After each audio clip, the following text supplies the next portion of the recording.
Oh, okay then. So I thought I'd introduce you guys to my new puppy, Kitana, who's 11 weeks old. She's quite a chunky one and a nippy one.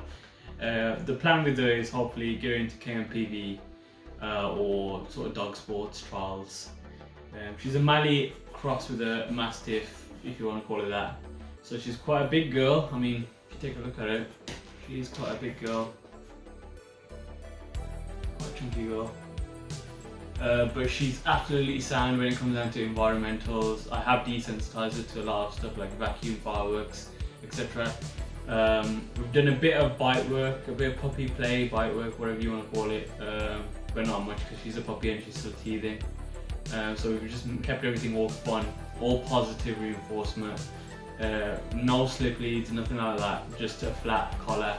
And if anything, I walked her on a harness just to stop her from having any sort of conflict on the collar, because of the size of her and the size of me, it could easily create conflict. But she's getting used to the collar, so I made sure everything's conflict free and positive for her.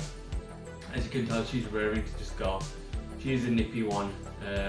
She loves fucking biting, but she's great. So fingers crossed, we'll see how it goes.